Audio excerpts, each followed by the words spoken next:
Politics of the highest. He started with condemnation. Yes, there is a contradiction, but then he finished it up with saying, no, it doesn't matter.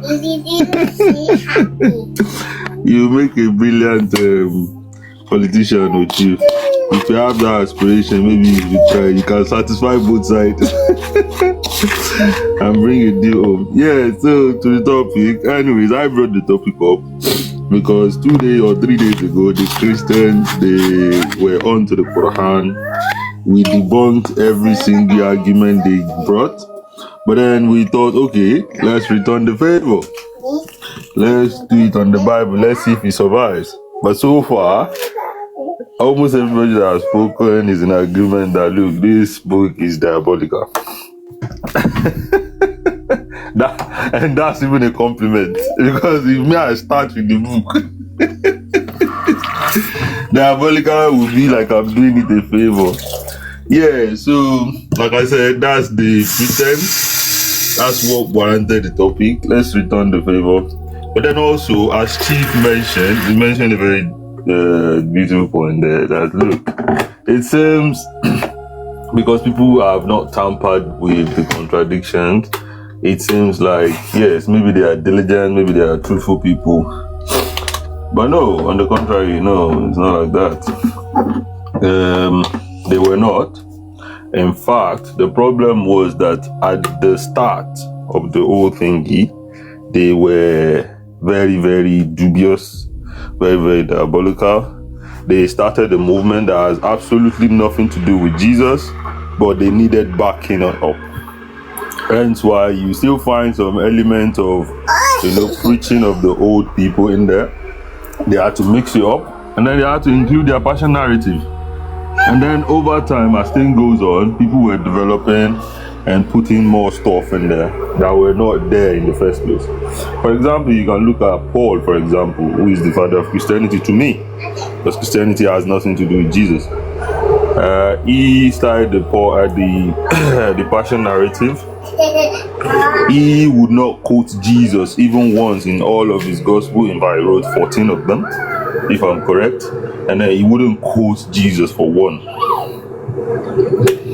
Imagine Paul teaching, he wrote 14 of the gospels, but then there is not a single mention of the Lord's Prayer, which is very important in his teaching. He didn't mention it. So which means, and then he's not even quoting the master. So for example, I'm writing about the master, but everything the master, nothing of what the master says, I am quoting or I am preaching. Can you not see the problem here? Okay, I am saying Jesus is our Lord Christ. He said a lot of things now, isn't it? Why are you not quoting him? Why are you bringing your own thing to play? In fact, Paul was known to be a very, very dubious person. He's been to prison so many times. He lied a lot of times. He said he met Jesus in the wilderness. Jesus said, anybody that met me by the wilderness, don't believe them. He said he saw Jesus in the inner room. Jesus said, anybody that said, come and look at me in the inner room, I know they did not lie. You see? So, in order to make the passion narrative to fit into the Bible and to fit in the agenda of the politicians as well, because with Christianity, unlike Islam, he needed the backing of the government to flourish. So in fact, the whole movement made sense and went bigger when Constantine took it to Christianity. And then they were doing a lot of interpolations in there. That's why I have the slavery quotations in the Bible. That's why you have the patriarchy form where it's all about men, because at the time it suits the narrative, it suits the time. But then the most important thing is, Bible was supposed to be for a time, and this is the problem. When you don't stick to the updates, when your God is giving you update, he gave you the Quran as the latest of what you want to, you want to stick to the old update, and then you try as much as possible to make it rhyme with the new time. Do you understand? Because time evolves. As time evolves, the last update is no longer useful. And then, I'm just giving the basis of why we have corruptions in there. Then later on, we get into the corruption in itself. and then we'll see if it makes any sense. And lastly, as Chief said, because they left the corruptions in the... Your time is up. Your time is up. It's just 1 second. Let me just say this one. Because they left the corruption in the mix is true. No. If evidence of anything is untrue, your conclusion is not true. It is just like that. If you have evidence that are not true, your conclusion will never be true. And that's the logic. Yeah, thank you very much.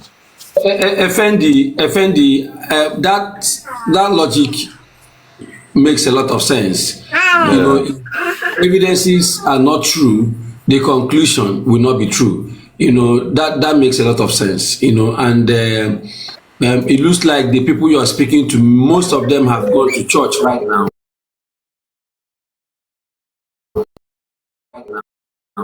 It's just down there, you know, shouting and calling them to come, you know. But the way you started the whole thing was quite hilarious. That the book itself is diabolical, as in that one got me.